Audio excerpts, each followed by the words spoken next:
Shalom, salam sejahtera bagi kita semua pada pagi hari ini. Kita sangat bersyukur kepada Tuhan karena masih diberikan kesempatan untuk bisa beribadah. Ini semuanya karena anugerah Tuhan dan juga pemeliharaan dan perlindungan Tuhan selalu nyata dalam hidup kita. Janji Tuhan untuk menyembuhkan kita sangat terbukti.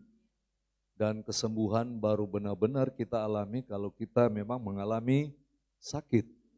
Bagaimana kita bisa merasakan merasakan kesembuhan kalau tidak melewati sakit? Dan beberapa di antara kita mengalaminya bahkan dalam konteks penyakit masa kini, ya, virus masa kini.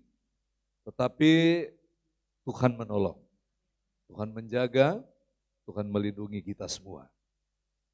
Terima kasih untuk doa-doa saudara selama hampir 2 minggu. Ya, saya atau Bapak berada di luar lingkungan Jakarta maupun El Shaddai, ada di Manado, kampung halaman dalam tugas dan sekaligus kunjungan kepada hamba-hamba Tuhan yang ada di Sulawesi Utara.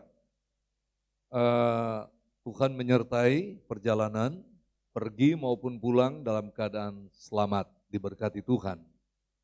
Harusnya bisa sampai di hari ulang tahun ibu saya atau mama, tanggal 6 April, tapi berhubung saya besok hari Senin harus vaksin kedua, maka wajib saya datang duluan.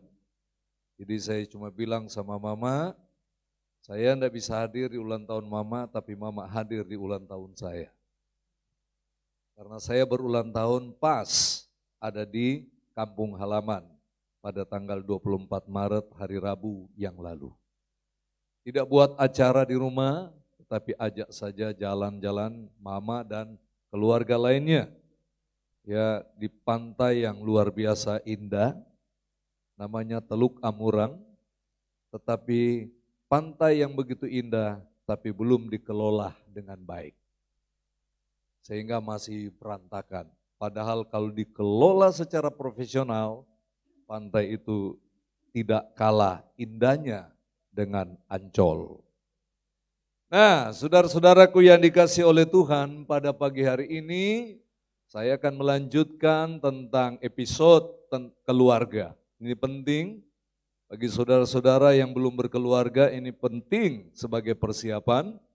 Dan bagi saudara-saudara yang sudah berkeluarga atau berumah tangga, topik-topik ini adalah memberikan konfirmasi, menguatkan, meneguhkan.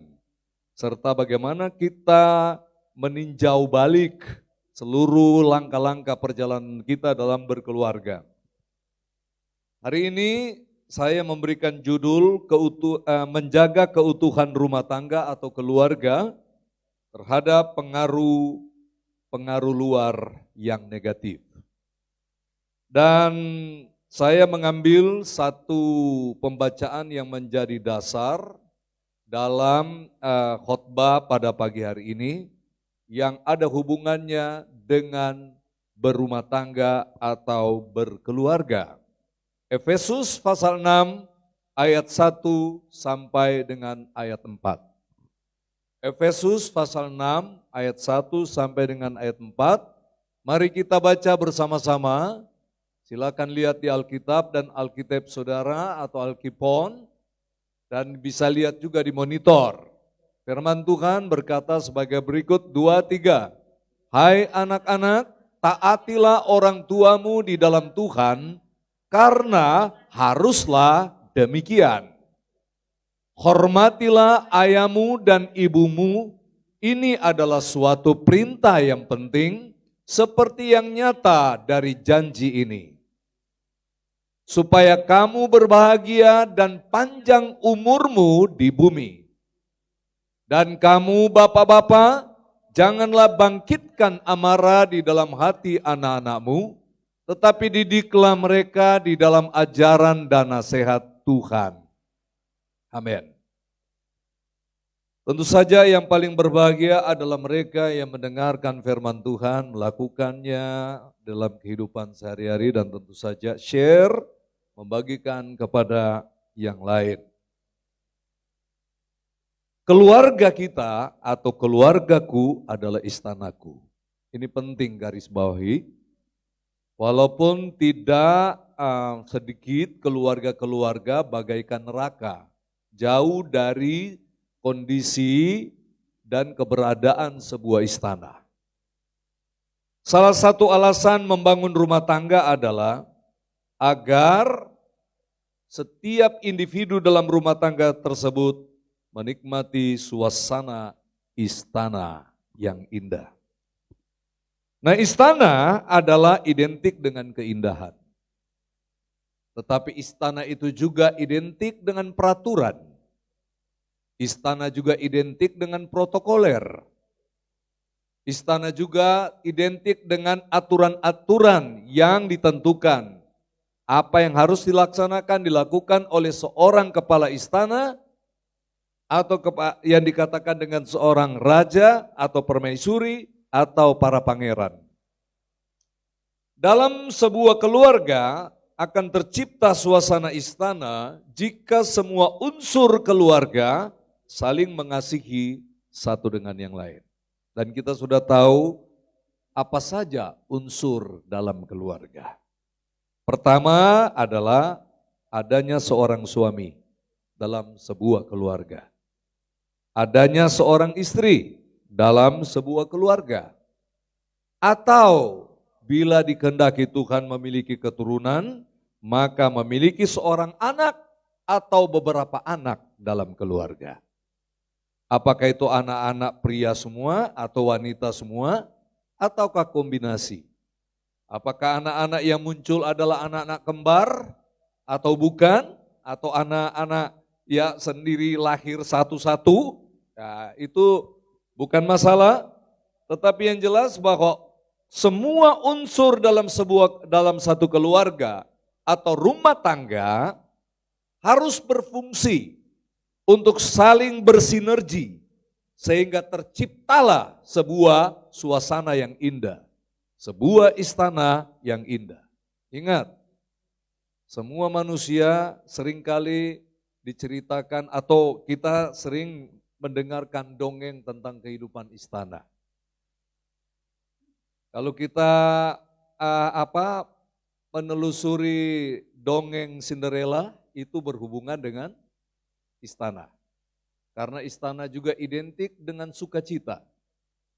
Istana identik dengan kehidupan yang penuh dengan kegembiraan, penuh dengan acara, penuh dengan berbagai pesta, ya, dan berbagai macam atraksi. Nah, jadi seorang suami, seorang istri, jadi bukan dua suami dalam satu rumah tangga, tetapi satu suami. Demikian pula satu orang istri dalam satu rumah tangga. Soal anak relatif, bisa satu, bisa dua, bisa 10, bisa 13, seperti Ibu Gembala bersaudara 13 ya, 11. Luar biasa. Tuhan kita adalah Tuhan yang dahsyat. Tuhan menentukan semuanya sesuai dengan rencananya. Jadi kalau unsur-unsur ini bersinergi menciptakan suasana istana, ya, tujuannya agar supaya kenikmatan berkeluarga itu dapat dirasakan. Maka Tuhan memberikan perintah bahwa seorang anak laki-laki akan meninggalkan bapak atau ibu dan bapaknya, ibu dan ayahnya, dan bersatu dengan istrinya. Artinya menerima tanggung jawab dan menjalankan tanggung jawab yang baru adalah sebuah keindahan di dalam berkeluarga.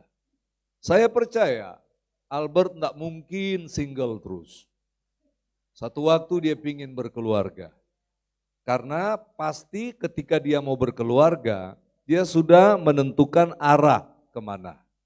Karena berkeluarga bukan hanya masalah hubungan emosional dan hubungan seks, tetapi hubungan yang berhubungan dengan kekekalan. Karena keluarga dibentuk pada masa kekekalan, maka keluarga pun diarahkan ke arah sana. Artinya kepada hal-hal yang kekal. Walaupun di dalam kekekalan nanti, sesuai dengan konteks doktrin Kristiani, tidak ada kawin mengawinkan di sana, tetapi setidaknya setiap orang yang percaya diberikan kesempatan untuk menikmati keindahan surga yang ada di dunia, yaitu menikah.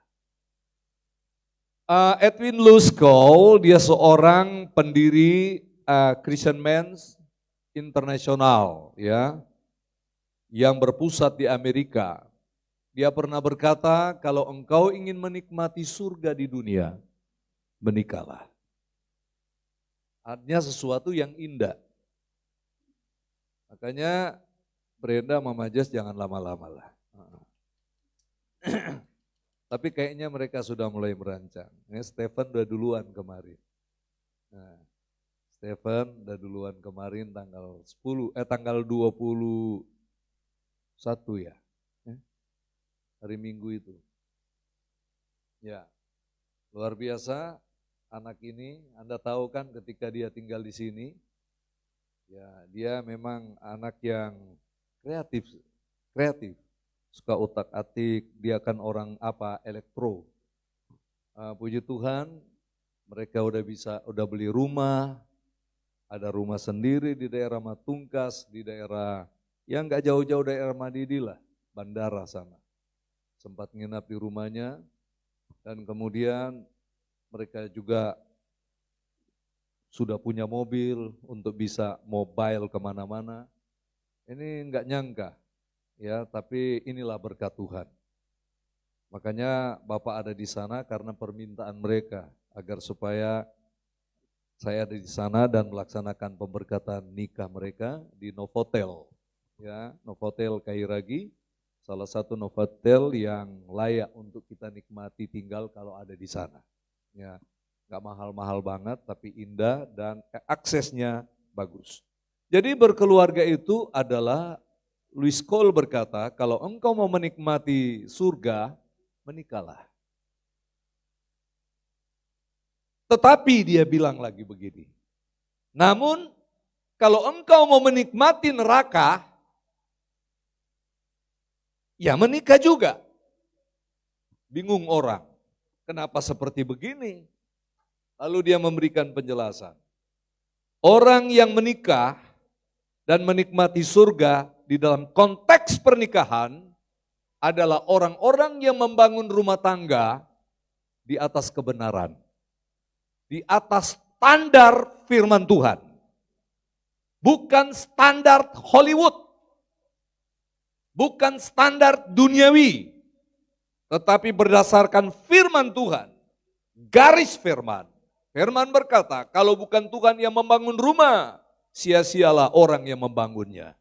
Artinya semuanya harus dilandasi oleh kebenaran. Aturan yang Tuhan sudah tetapkan, itulah yang harus jalan di dalam berkeluarga. Maka keindahan istana, keindahan keluarga, pasti dinikmati. Saya percaya saudara-saudara yang sedang mempersiapkan menikah, sedang merancang gimana supaya keluargaku, rumah tanggaku adalah istanaku. Menikmati kebaikan-kebaikan Tuhan yang luar biasa. Sebaliknya, kita akan menikmati neraka dalam keluarga kalau keluarga tidak dibangun di atas kebenaran. Jadi hanya membedakan di situ. Dibangunkah di atas kebenaran atau tidak? Itu menentukan sorga atau neraka kita nikmati di dunia ini. Makanya pastikan kalau kita mau menikah, saya sudah menikah ya, maksudnya Anda yang belum menikah dan mau menikah, mau berkeluarga, pastikan saudara akan menikmati surga di dunia ini. Amin. Yes, amin, yes. Amen. Dan memang kalau pakai masker susah sekali ditebak apa yang diomongin. Kalau saya coba ya begini ya, saya bilang sama istri saya, contoh betapa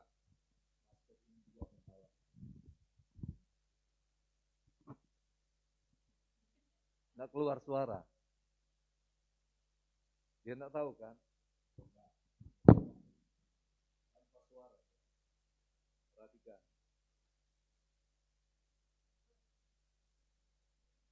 Apa? Dia jawab langsung, I love you too. Nah, karena memang gerakan mulut dapat dibaca. Ya, makanya kita berdoa agar supaya secepatnya kita kembali kepada keadaan normal. Ya, tanpa bermasker. Tetapi di daerah-daerah ekstrim, hendaklah pakai masker. Misalnya perjalanan berdebu, dihadapkan dengan debu, polusi, pakai masker. Nah, mungkin kalau di rumah atau di gereja, kalau sudah dalam keadaan normal, ya sudah nggak bermasker lagi. Supaya komunikasi kita benar-benar nyata. Saya kalau khotbah pakai masker, kalau sampai tidak keras suaranya, Anda tidak akan mengerti. Oke. Nah, meninggalkan orang tua, ini perintah firman Tuhan, bukan berpisah dengan orang tua. Ayat firman Tuhan tadi mengatakan dengan jelas bahwa ketika berkeluarga, seorang anak berkewajiban mentaati orang tua dan menghormati orang tua. Lalu seorang ayah, seorang ibu, orang tua, bagaimana dia harus memperlakukan anaknya dengan penuh kasih. Betul sekali bahwa kasih adalah segala-galanya. Jadi bangun keluarga kita berdasarkan kasih Tuhan. Bukan kasih eros, tetapi kasih agape. Jika kita bangun keluarga kita berdasarkan kasih agape, maka kasih lainnya juga akan ikut menjadi kasih yang terkoneksi kudus adanya. Kenapa? Dalam berkeluarga, eros akan menjadi kudus kalau didasari pada kasih agape. Apa artinya? Kalau itu terjadi dalam hubungan keluarga suami istri, maka itu akan menjadi kudus, bukan najis. Oke, meninggalkan orang tua bukan berpisah dengan orang tua. Dalam bentuk putus hubungan. Tetapi berpisah karena punya tanggung jawab yang baru. Jadi kalau Brenda sama Majes sudah menikah, mereka udah pasti terpisah dengan Ibu Revo dan orang tuanya Majes. Terpisah. Kenapa? Karena membangun keluarga sendiri. Tetapi bukan berarti putus hubungan, bukan. Tanggung jawab anak, penghormatan terhadap anak harus terus berjalan. Tidak ada masa kedaluarsa. Sekali lagi, tanggung jawab ketaatan kehormatan kepada orang tua oleh seorang anak tidak mengenal kedaluarsa. Karena firman Tuhan kekal. Kalau firman Tuhan sekali berkata bahwa hormati orang tua, taatilah dia. Maka lakukan itu. Penghormatan itu tidak ada batasnya. Ya, ketaatan itu bisa ada batasnya. Ketika orang tua menyuruh kita melakukan tindakan kriminal, maka sebagai anak akan berkata tidak. Karena ada tanggung jawab keselamatan diri di hadapan Tuhan. Orang tua suruh kita bertindak kriminal lalu kita taati, itu sebuah kesalahan. Tetapi bagaimanapun juga bentuk orang tua kita, bukan bentuk ya. Karakter orang tua kita, ya, kelakuannya kayak apa, sebagai anak harus tetap menghormati. Karena tidak ada ayatnya berkata bahwa hormatilah orang tuamu, ya, kecuali. Nggak ada. Tapi yang namanya taatilah firman Tuhan itu kan berdasarkan firman Tuhan. Kalau orang tua mengajarkan yang tidak benar, masa harus dilakukan? Misalnya orang tua suruh nyolong, korupsi, atau apa, ngambil yang bukan hak milik kita, lalu kita ikuti. Orang tua suruh kita sudah menikah lalu suruh cerai. Nah, itu jangan diikuti, jangan ditaati, jadi ada batasnya memang. Nah, Jika sebelum menikah seorang anak laki-laki dan seorang anak perempuan berada dalam otoritas orang tuanya, artinya semua peraturan orang tua dia harus jalankan, maka peraturan orang tua wajib diikuti kalau masih berada di dalam otoritas orang tua, artinya belum berkeluarga. Belum berkeluarga, harus dan wajib diikuti. Jika sudah berkeluarga, maka kewajiban orang tua adalah memberi nasihat, memberi saran, memberi arahan kepada putra-putri mereka agar supaya menjalankan kehidupan berkeluarga dengan baik. Tidak mendatangkan malu di hadapan orang. Orang tua itu bangga apabila melihat anak-anaknya hidup berkeluarga dengan baik.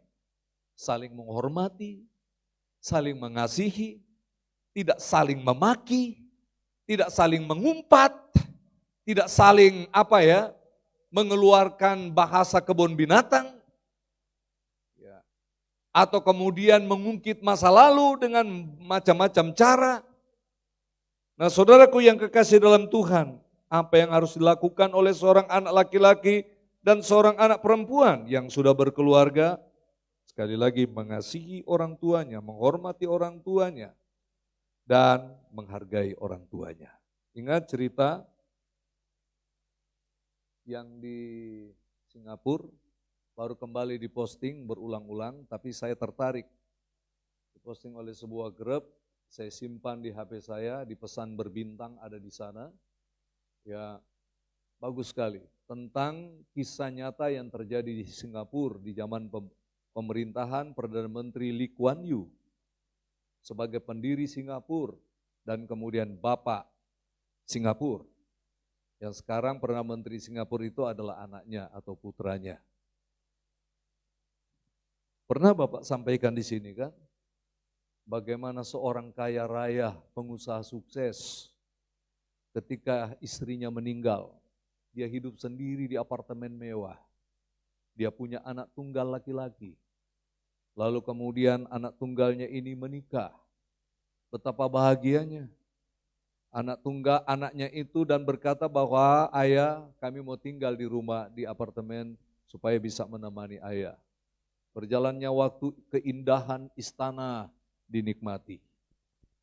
Tetapi titik balik muncul ketika sang ayah menganggap anak-anaknya ini termasuk anak mantunya luar biasa memperhatikan dirinya, maka tidak segan-segan dia mewariskan semua kekayaannya, apartemennya, bisnisnya, dan kemudian logam mulianya yang dia punya kepada sang putra, tentu saja dengan anak mantunya.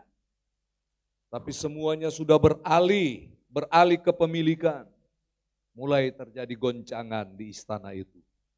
Dan kemudian cerita singkatnya, sang ayah diusir keluar oleh anak dan mantunya.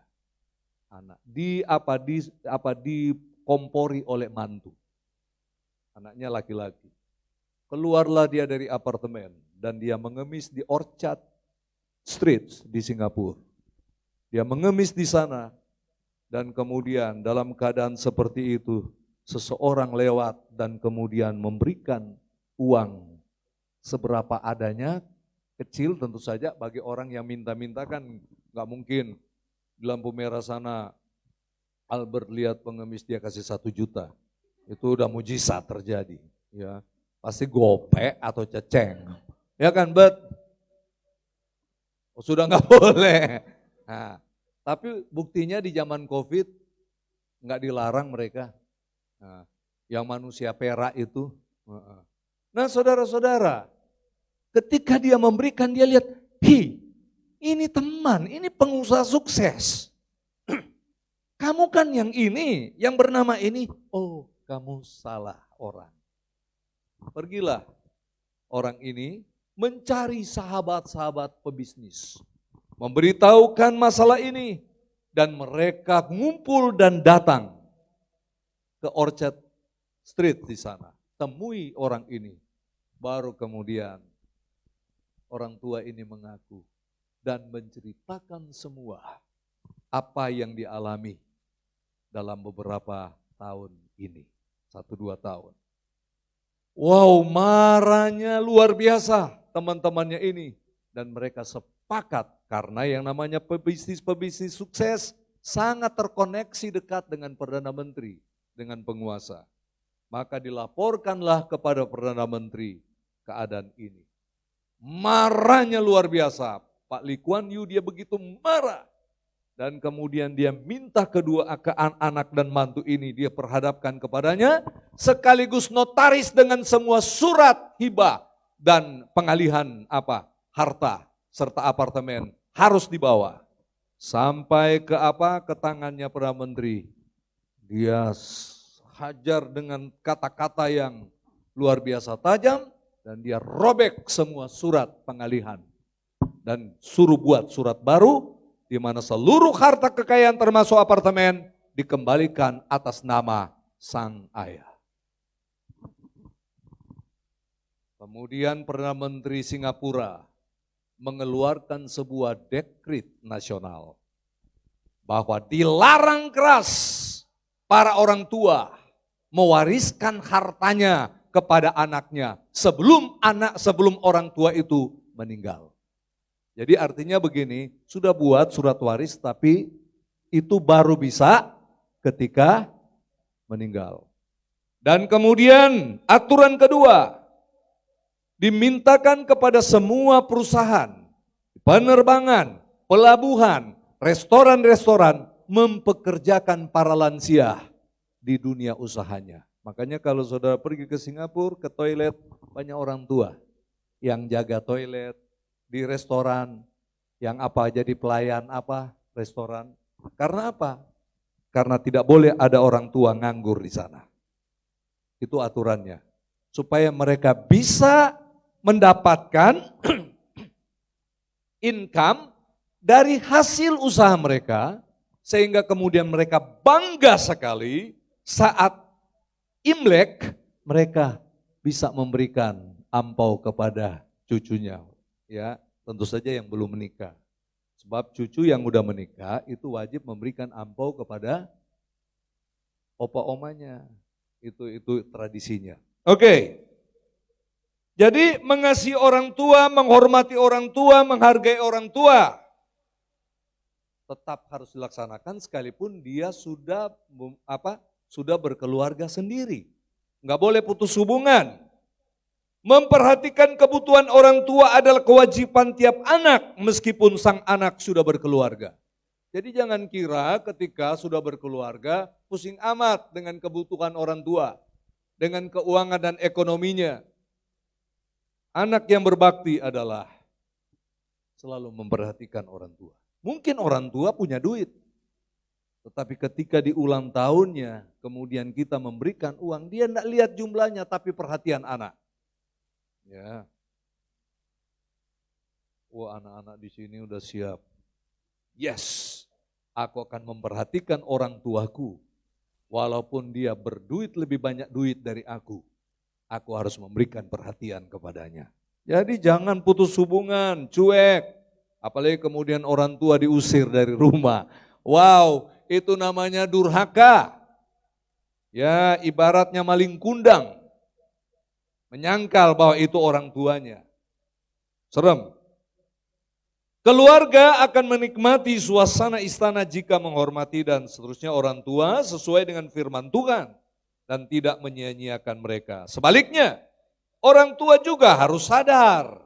Nah, ini aja kalau tadi kan kita hajar anak-anak yang udah menikah, sekarang orang tua. Orang tua juga harus sadar bahwa anaknya sudah berkeluarga. Sehingga apa yang sudah menjadi komitmen hidup anak yang sudah berkeluarga, ya, antara lain pilihan beriman atau bergereja sang anak harus dihormati oleh orang tua. Ya kadang jadi apalagi orang tua ikut bersama dan tinggal di rumah anaknya yang sudah berkeluarga. Maka yang berlaku adalah aturan keluarga yang baru, keluarga anak. Misalnya Albert ini menikah.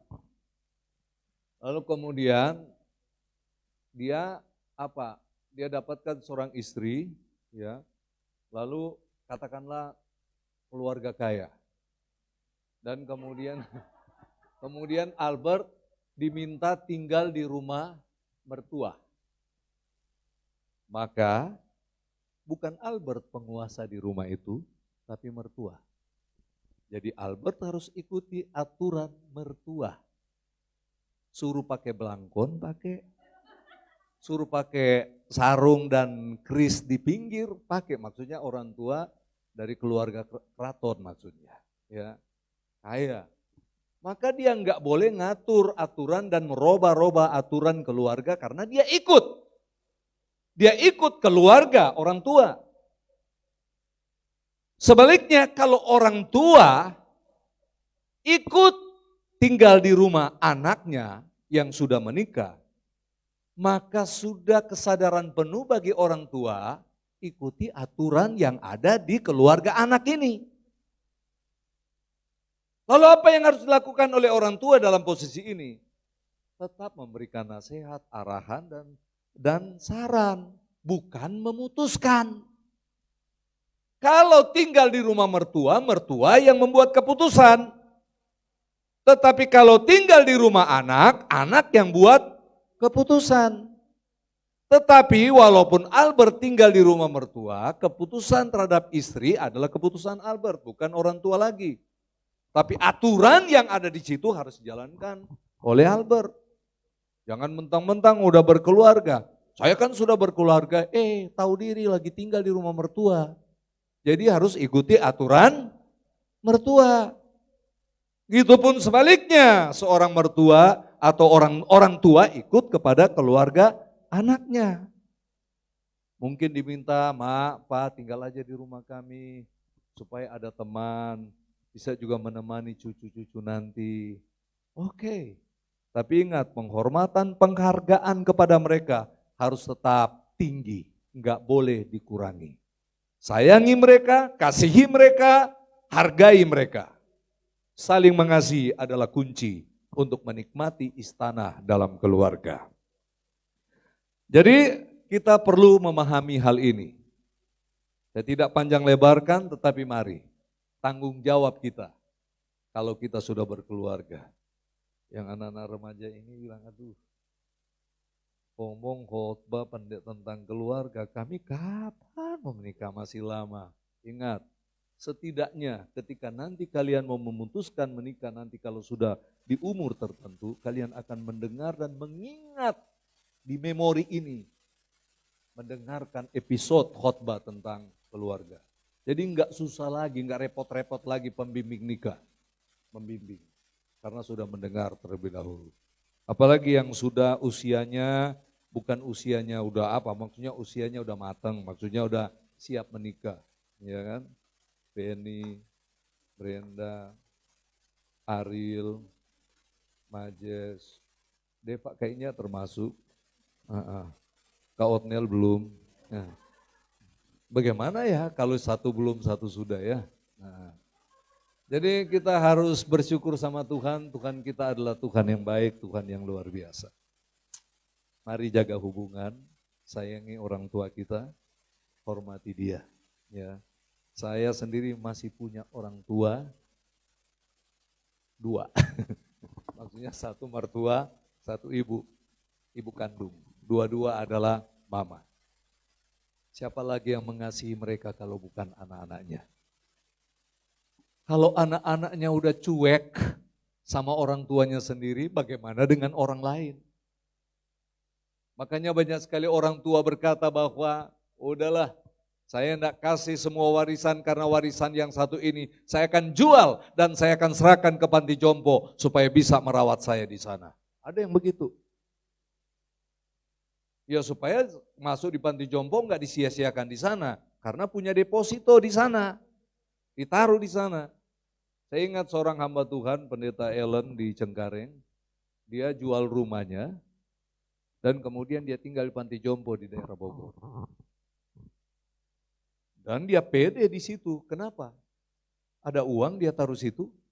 Dan dia sudah perhitungkan bahwa uang yang dihasil jual rumah itu cukup untuk selama dia tinggal di panti jompo. Luar biasa. Tapi kita sebagai anak kan tidak rela kalau anak orang tua kita ditaruh di panti jompo. Ya kan, nggak rela kan?